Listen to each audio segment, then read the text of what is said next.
Hello and welcome back. So at the time that I'm recording this, I don't know where I'm going with this video. Um, I was thinking, well, I could continue my January favorites. I was thinking of doing another installment of my experiential meaning of the tarot. But today lands on the Hierophant, and I gotta tell you, I'm not in the mood to spend time with Hierophant energy today. I literally have to be in the mood for it. If it's just to talk about it, because I have a lot to say about it. And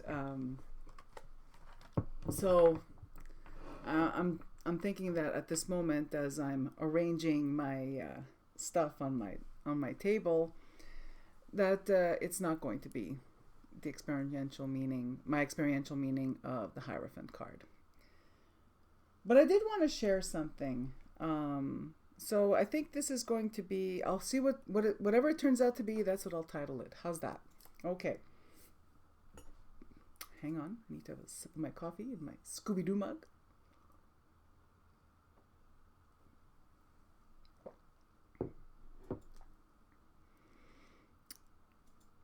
I was going through my Oracle decks. Still in the whole vein of now it's different. It's the ones I kept. There's still a few. There's a small box of decks that I'm going to be rehoming, and then there's the ones that I like to have that are main decks that are stored together. And then there's the ones that are just when I'm in the mood for them, that are going to be stored together, but they're going to be stored away because of the visual clutter problem that I have. It's a problem. And part of the process of figuring out, is this a mood deck or a main deck, is actually, taking it out of the box and working with it and saying, well, where does this fit? Does this fit with to be stored with decks I use all the time, or does it get stored, or does it be, does it go in the box with the decks that are for when I'm in the mood for them? So some of you are familiar with this. Is the Weaver's Oracle. It's very popular. People love it. Absolutely love it. And I will be honest, I love the artwork. The artwork is beautiful.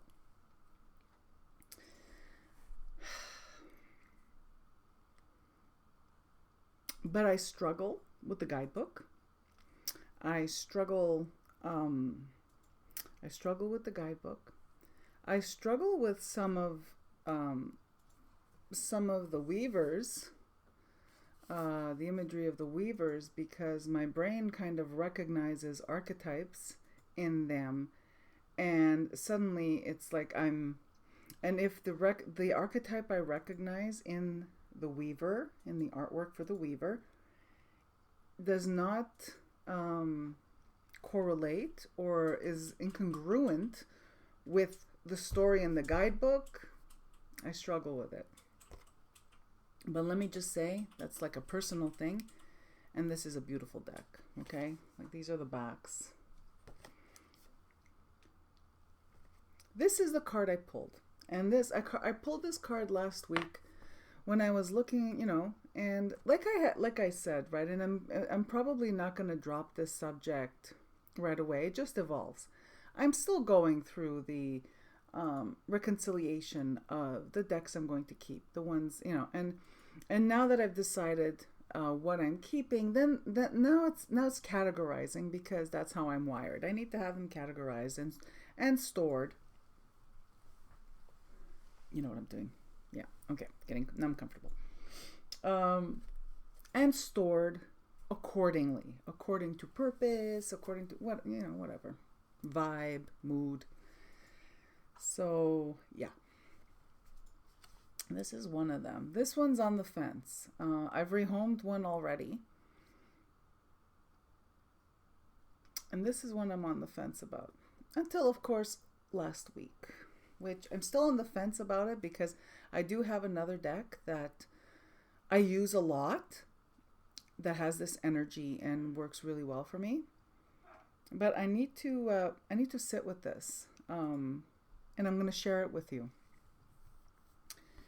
The card I pulled is number 33, Ashes, Udagan of the Dream Dance. So I thought to myself, okay, you know what? I'm going to give this guidebook a chance. And I think it was the first time I really did give the guidebook a fair chance. So it's 2 pages, very small, very small font. It's a lot, it packs a lot of information, right? So I'm reading, the way I normally am. My attention span sometimes is not the best. It's not optimal. Especially when I'm confronted with a lot of writing in a guidebook. I, like the French say, I read it diagonally. Anyway. So I get to the second part. So I thought, you know what? All right, let me just see what her cloth, like what it says about her cloth. And that's what stopped me dead in my tracks. Because let me repeat. I was going through my oracle decks and literally my divination tools last week in an effort to still, you know what I mean? Like still go through to see if there's any that need to be rehomed, and then figure out storage because I need to decrease visual clutter. And I'm looking at some of these divination tools that I have, mostly card decks, right? And mostly oracle. Just because I've mentioned many, many times, I'm very open to try out a new oracle deck. I'm a little more rigid when it comes to tarot decks. I don't take a random tarot deck for a spin to see if it works for me. But I'm all for trying out a new oracle deck.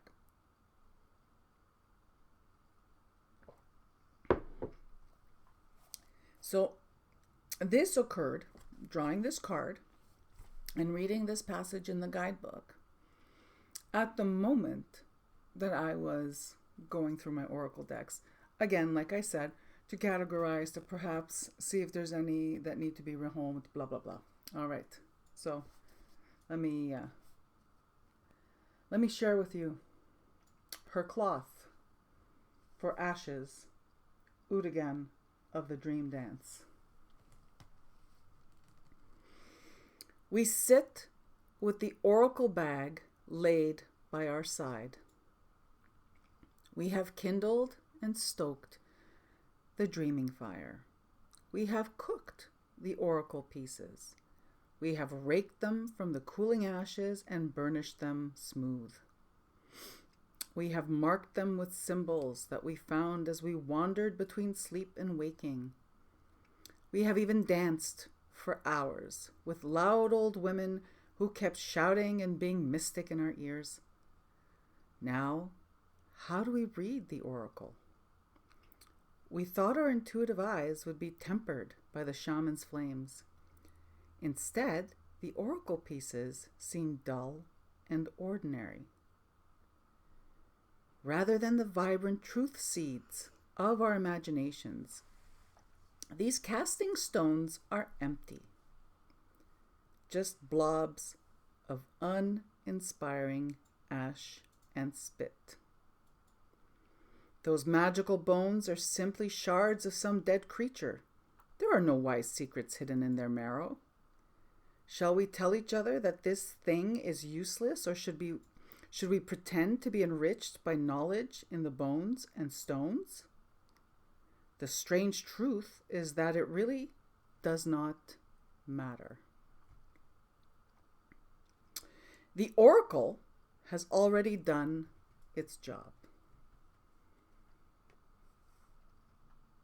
Just by the very act of focusing our attention long enough to think about our question or our quest, we have penetrated its only magic. It was never meant to give us any answers, It is a tool as useful, but no more occult, than a hammer or a wrench. And while we sit disappointed by our magic piles of stones or bones or beans or cards, we are already unraveling our answers and instinctively foretelling what we need to know. So let us reach inside that oracle bag and see what insights we have found.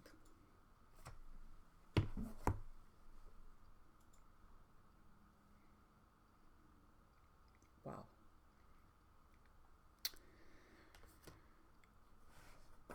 I've taken a picture of that passage and I've saved it in a safe place just in case this is an oracle that ends up being rehomed.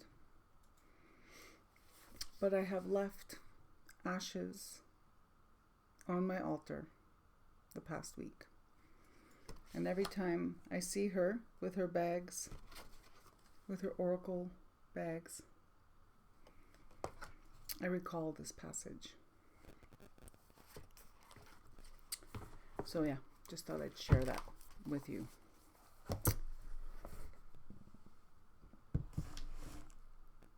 I think I'm going to do a VR. I think because I found myself using the words main and mood. I think I already subconsciously decided that I'm going to do a VR to Astral Lady Tarot. Now, those of you who watched my video yesterday about the Living Altar Oracle, she has, I think, 2 videos up on her channel about the Living Altar Oracle. So if you want to go take a look. I think she might even have 3. I think she does a flip through. I'm almost certain she does a flip through. But, it'll give you a feel for that deck if you want more information on it. I know Hearthwitch has done a flip through of that oracle, Living Altar. Urban Crow, Nancy Texas Rose. I think you know what I'm going to do. I just, I'm thinking as I'm going along here. I think I'm just going to put the links below to help you out. If you want to see a flip through of Urban Crow, if you want to see more about a flip through of Living Altar, I'll include that below.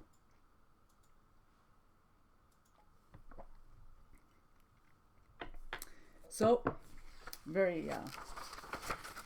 in the very old-fashioned way, I have printed up I've copied and pasted and printed up the questions for the VR to Anna Astral Lady Tarot.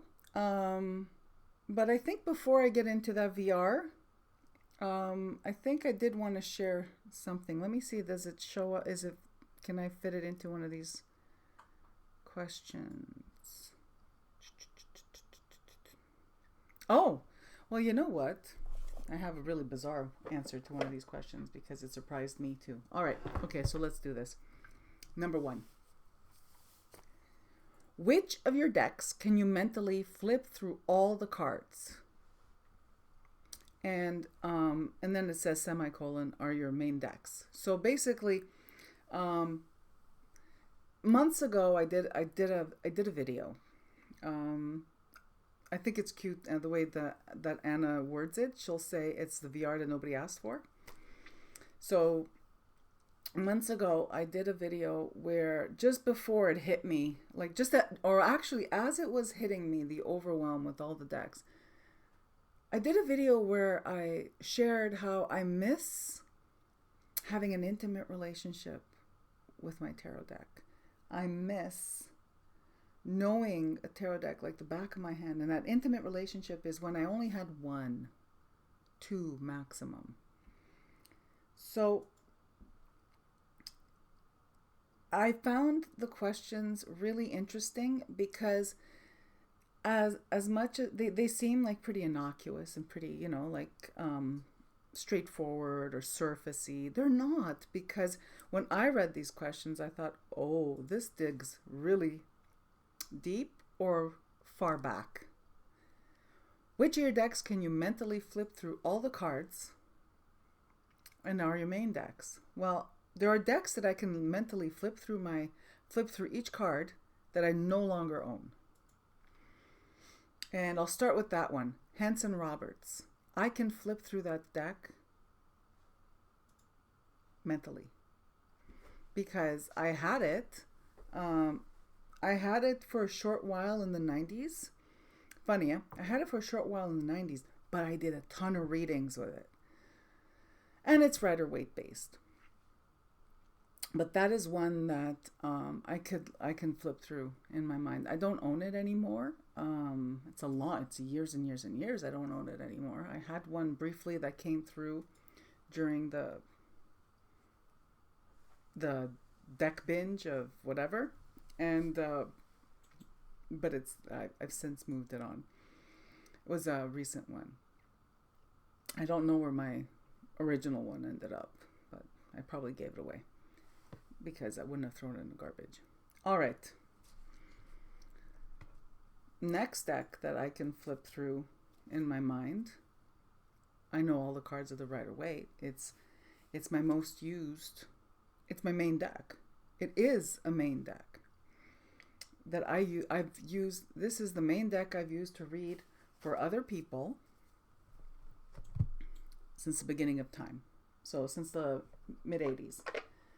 And the other one that shortly, I think my first 10 years, it was Rider-Waite, not this one, the yellow box, right? This is the Centennial, and I just love it. Look, see, I was ready for that moment with the Hierophant, and I just couldn't. Wasn't in the mood for it. Another deck that I know every single card. I could pull it up.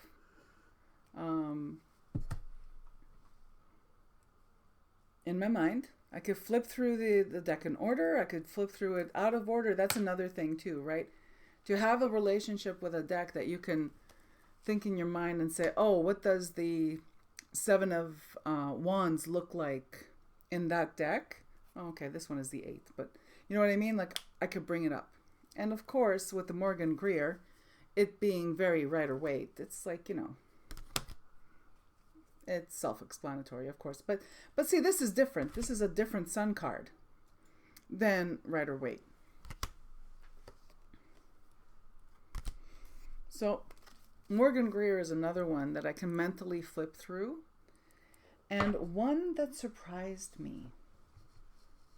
Okay, there's one that... Is there one that's... Okay, I'll talk about this one. One that surprised me, really. But it shouldn't, because I used it mainly for myself, is Mythic Tarot. I remember this deck, even though I don't use it frequently anymore, but I used it a lot at one time. But what I find... What's different about this one is I could bring up the stories. Even when I don't quite remember what the card looks like. I remember the write-up, the myth that's associated with each card. The names, it's like I'll think of Knight of Swords and Daedalus comes to mind. You know what I mean? Like that kind of stuff is crazy, right? Even though I had put these away and I had stopped using them for decades. That, to me, Mythic Tarot was that guidebook, and this deck was how I really anchored, or it gave me something to hang my knowledge to. So that's one. And another one is an oracle deck that I literally just received, but sometimes it's an oracle deck. It has 72 cards. It's made by a Quebecois creator. I just got it a couple of weeks ago.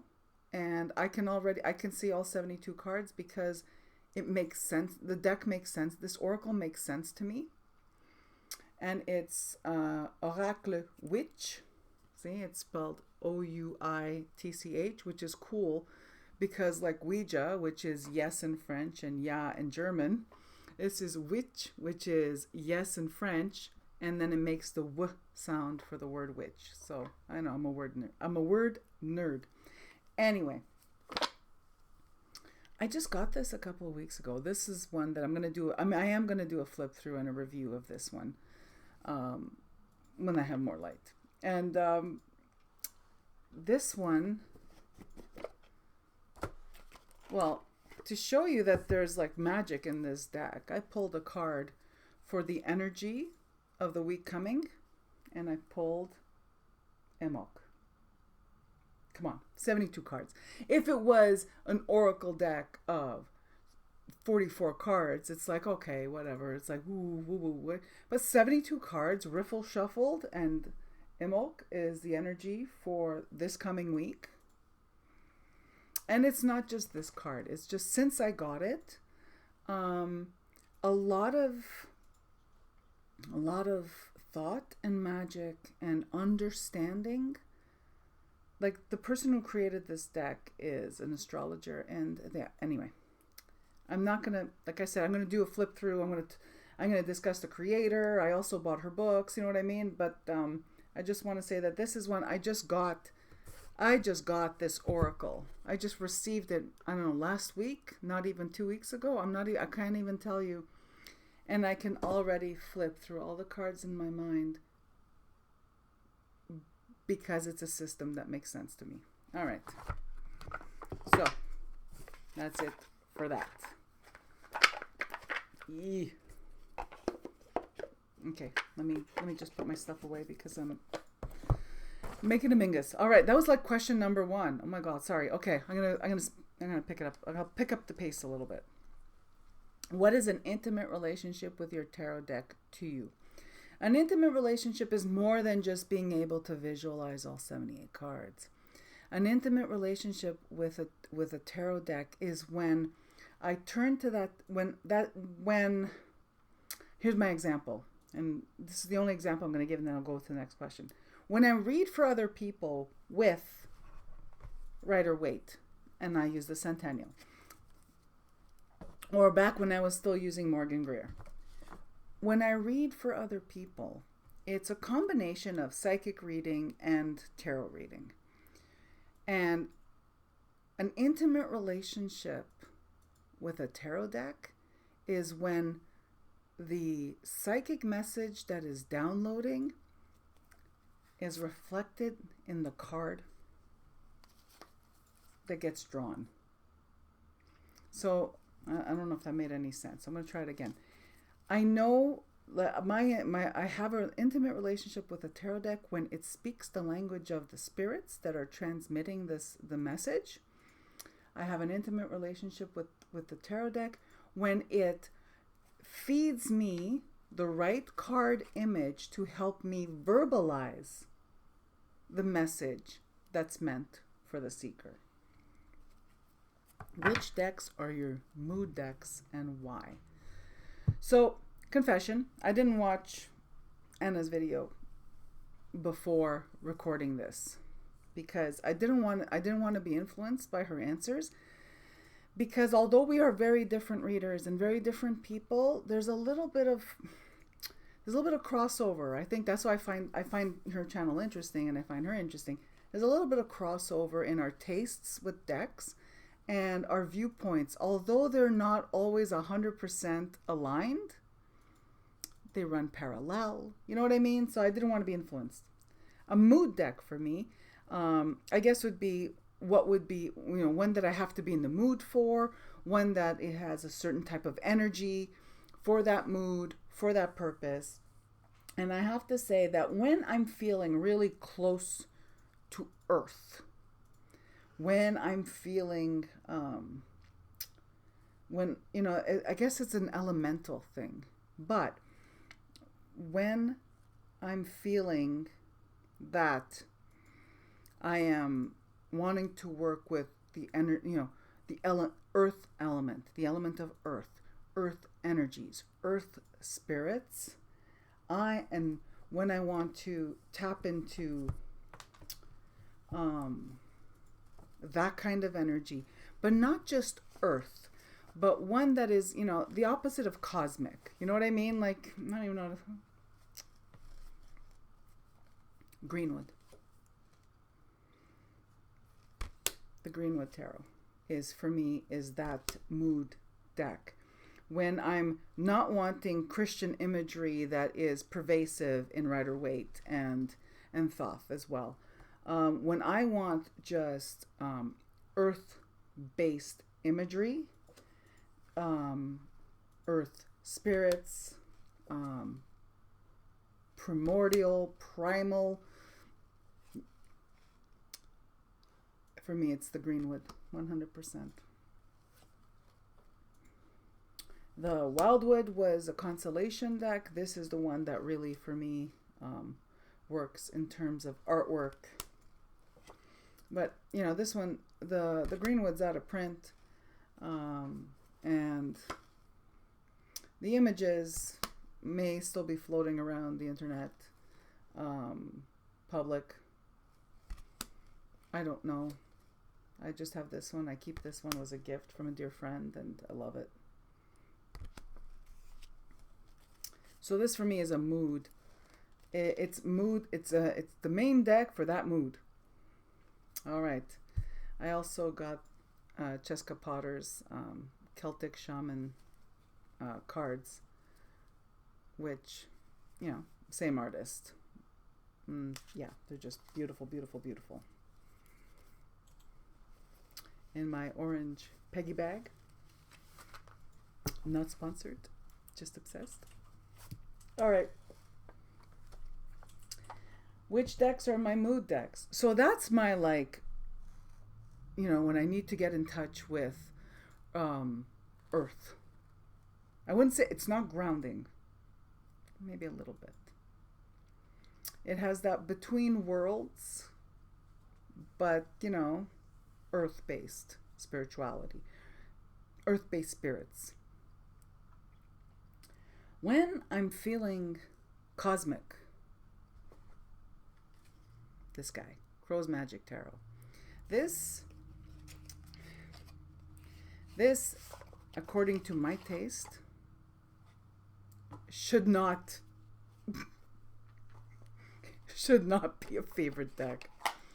Oh, it is so much what I hate in terms of digital collage and computer generated art, keywords.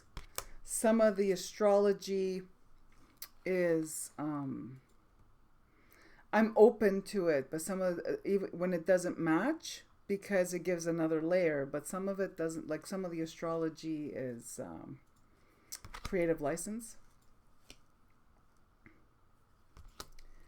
But when I'm for me, it's very representative of the astral plane. There are creatures and symbols and things that I've seen on the astral plane that it's a strange deck that feels like coming home. It's kind of, yeah. So there's a mood deck right there. When I'm in that mood, and that cosmic mood, and that when I need to when I need to gain insight from that astral perspective, it's this one. Another mood deck. So I have which decks are your mood decks? Another mood deck is Raven Prophecy. Raven's Prophecy for me is one. It is primarily Raven energy, Raven spirit, animal spirit energy. It is because of the artwork for me speaks to a very deep place. It is very introspective, but it's also my main deck for magical work. Like if I'm doing magical work, or if I'm checking to put it in the language of Italian folk magic, I'm checking someone for malocchio, or I'm checking someone for curse, or what, you know, if they're afflicted by a curse or something like that, which I don't want you to think is something that happens a lot, but when, you know, when faced with, you know, checking to see for that kind of affliction, I gotta tell you, these are incredible. They're also really good if you're a magical practitioner to help you check on your magical work, like where you're at. Like, do you need to tweak something? Have you missed out? You know, have you missed something? Is your spell a dud? You know what I mean? Like it. So that's a mood deck, but I have to be in the mood for it, and that it's not strictly a Samhain time or a Halloween time or an autumn deck for me. It's specifically for that purpose, right? And I also find that it's really, anyway, I think that's, and I have two more, and I'm not going to be doing the flip through. One, of course, Tarot the Crone. For me, Tarot the Crone is where I tap into the Black Madonna energy, Dark Goddess, Black Madonna. Those of you who follow Norse, you know, your Norse spirituality, Hela. Those of you Celtic with, you know, not mythology, spirituality, Celtic spirituality, the Morrigan, that kind of thing. For me, it's a very Black Madonna deck, and so comforting. I know. Seriously, people, so black, so soft, and hard at the same time. So comforting.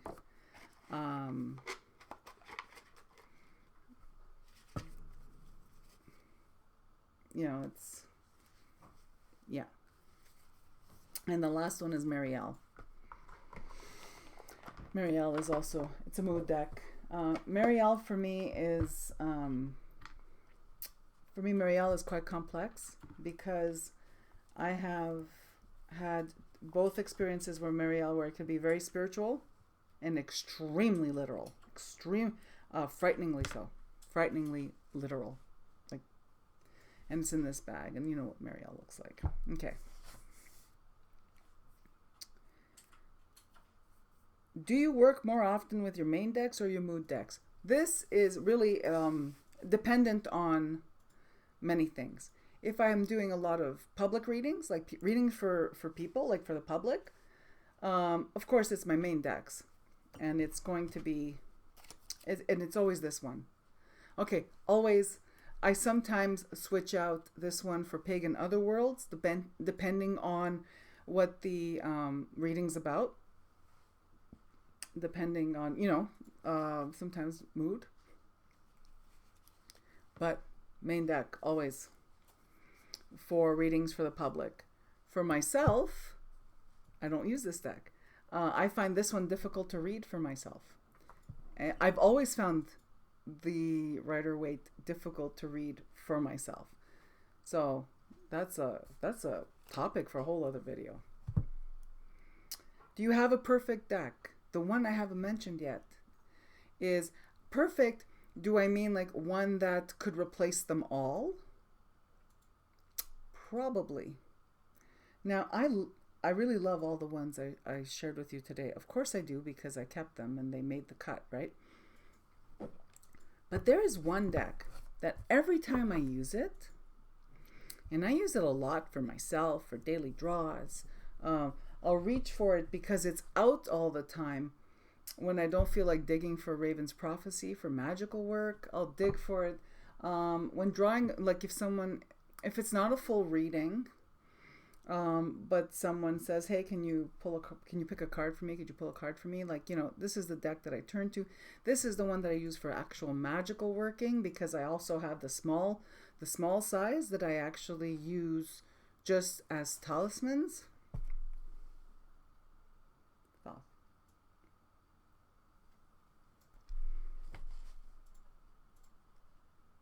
I have said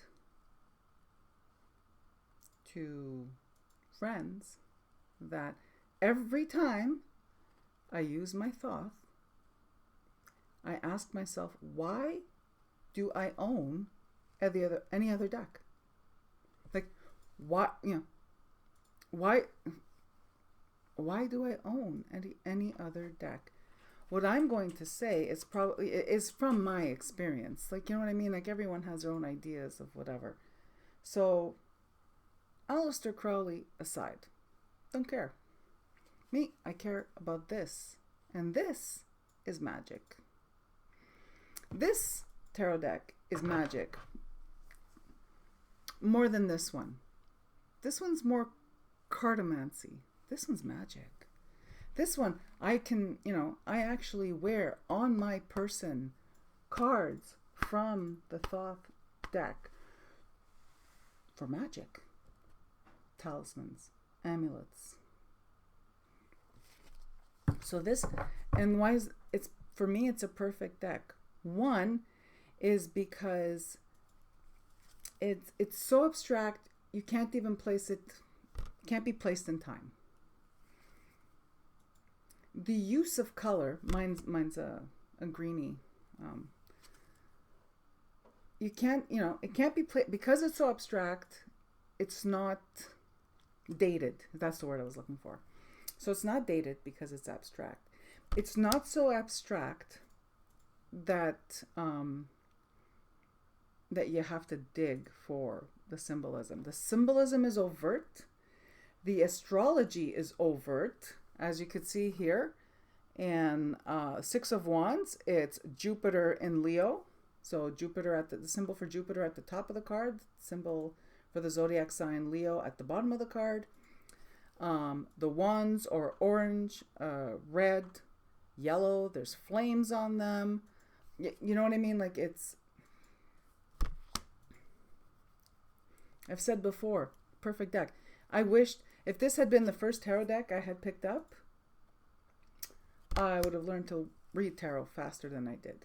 Like, quick, I would have picked it up quicker than I did because I already had a solid foundation and a solid interest and foundation in astrology when I picked up tarot at a very young and tender age. This is my perfect deck. This has everything that I look for. It has magic, it has divination, it has introspection, it has psychology, astrology. It's all perfect deck. Do you feel you can do deeper work with all of those decks or just with some of them? So I'm gonna say, okay, so deeper work, I guess that would be like, soul searching, esame de coscienza, like examining my conscience, that kind of stuff. What some people call shadow work. Yeah, there, I said it, but some people call it shadow work, and that's okay, because that's what they do. Can I do it with all of them?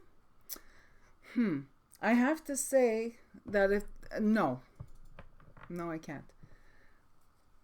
I can do it with I could do it with all of them except for these two.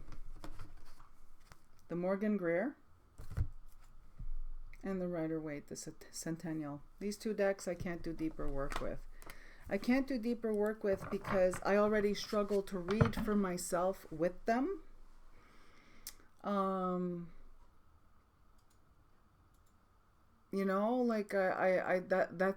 the problem. Like, right there, it's like they're my main decks to read for other people. They have been for decades, but I don't feel that I can do deeper work for myself with these.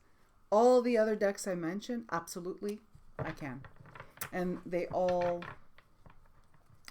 all decks I reach for to do deeper work. One that I've always used to do deeper work is the Mythic Tarot. Even when I wasn't using it for decades, it's the one I started to do deeper work with. Started to examine my thoughts and feelings about things with.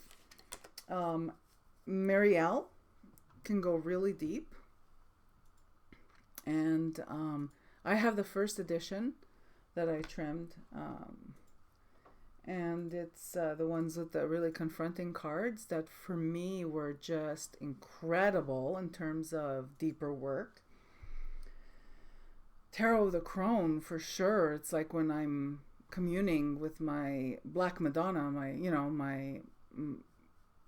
when I'm turning to her for help or for insight. So yeah, all but, Thoth for sure. I can, for deeper work, right? This is the tarot deck I've described before, that I don't ask the questions. It asks me the questions. I will pull a card, I will draw a card, and the card will ask me the question instead of the other way around. And yeah, so Morgan Greer and Rider Waite are just two that I cannot do the deeper work with. I can hardly read for myself with them. All right, that's it for me. As you can see, it's getting a little blurry because, with sun setting and it's getting dark in here. But this was fun. I like how it just organically led into that VR to Anna. I'm going to link below everything that I mentioned at the start of the video. Her video on Living Altar, the flip through that Nancy did on Urban Crow, of Urban Crow. I'm going to put the hashtags for this VR. And if you do the VR, oh my gosh, could you please comment? Place a comment below so I can come watch your video, because, I want to know. All right. Again, thank you all for spending time with me. And wherever you are in the world, I'm wishing you health. I'm wishing you stay safe, and that your basic needs are provided, and a beautiful day.